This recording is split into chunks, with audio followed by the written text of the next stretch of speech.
Hello, what I'm going to cover in this video is exception handling in Python. So right now, getting an error or an exception in your Python program means the entire program will crash. You don't want this to happen in real-world programs. So instead, you want the program to detect errors, handle them, and then continue to run. So what I'm going to do here is I'm just going to go ahead and open up a program.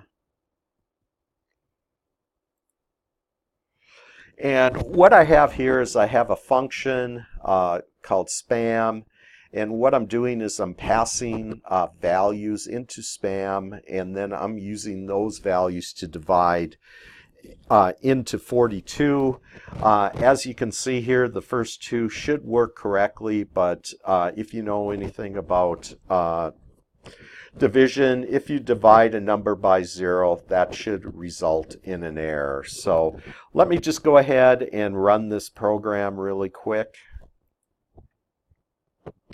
And what happens when I run this program, what we're running into is we're running into zero division error. So what we're doing is we're attempting to divide a number by 0 when we pass in 0 into our spam function.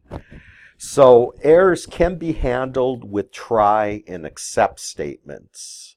So the code that could potentially have an error is put in a try clause. The program execution moves to the start of the following except clause if an error happens. So let me just go ahead and open up my next edition of the program. So what we have here is I've gone in, since we know that if we try to divide 42 by 0, an exception will get thrown. So what I've included that within a try block. And in order to use a try, you would just go ahead and specify the keyword try and then a colon, and then whatever statements that you want to catch any exceptions that may be thrown, you would put underneath this try block of code.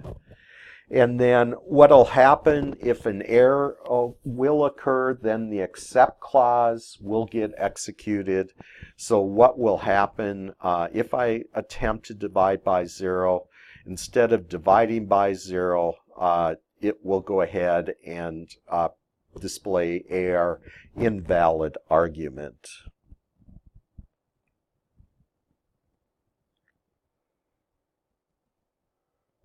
So let me go ahead and actually run the module here.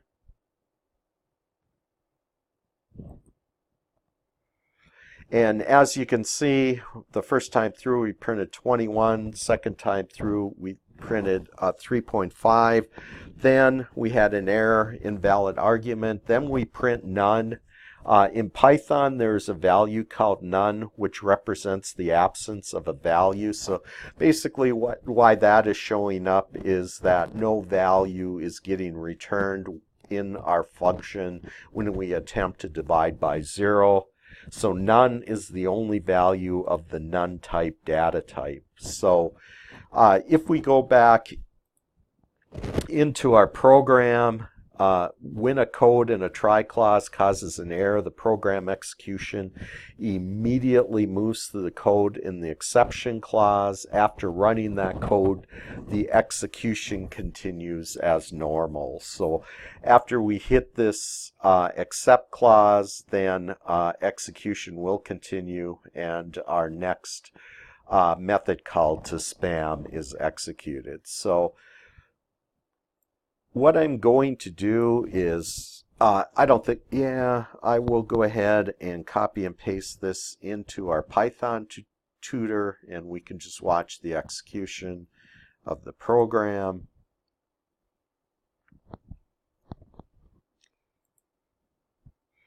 So we'll click on forward. We've defined our function. Spam is 2. We'll go ahead. We'll call it within our try block. We'll go ahead and just divide 42 by 2 and return that value. It goes down to our next statement. We'll pass in 12. Again, we can take 42 divided by 2. Our return value is 3.5. Now we pass in 0 and we try that statement. A division, 0 division error occurs. So we drop down to our except. We go ahead and print out our valid argument. And then we go ahead and display none since no value was returned. And then finally, we'll go ahead and, as you can see, execution continues on. We'll pass in 1. We'll divide by 1, and then we'll print out that value. So that just kind of walks you through how we could handle divide by a 0 division error. So I'm going to walk you through 2 other examples really quick that shows where we're catching a different type of exception. So let me go ahead and open those up. So I'll open up exception 3. So what I have here is, it's just a short and dirty program. I'm having the user enter the number of dependents, and then what we're going to do is we're going to calculate the tax credit by multiplying the number of dependents by 1,000, and then we'll display the tax credit. So let me just go ahead and run this. So I'll enter the number of dependents. But say, for instance, if there's 0 dependents, and if I just click enter, what happens is we run into an exception. So what Python is expecting is an integer to be returned. Nothing is returned. So basically what happens is we run into a value error. So in order to solve that problem, what we can do is we can go ahead and add a try except clause to that program. So let me open up exception 4. So what I have here is I have my try statement. We're going to enter within where we enter the number of dependents. So if I enter an invalid argument, basically what will happen is a value error will get thrown. It'll drop down to here. We'll go ahead and set the number of dependents equal to 0, and then we'll determine the tax credit. So let me just run this module. So instead of entering 0, I'll just type in 1. You did not respond with an integer value. We will assume your answer is 0. So what we see here is that the program did not crash when we executed it this time. It actually printed out a message to the user. If I go ahead and run it again by entering, just hitting the enter key, again, our program does not crash. So what I'm going to do is I'm just going to run this through the visualizer again so we can watch the program execute. So we'll visualize execution. We'll go ahead, we'll click on forward, we'll close that. We'll go ahead, enter our input. I will just enter the number, or I'll enter 1 instead, the number 1. What happens? We go into the next statement. We have a value error that gets thrown, so we're going to drop down into the except.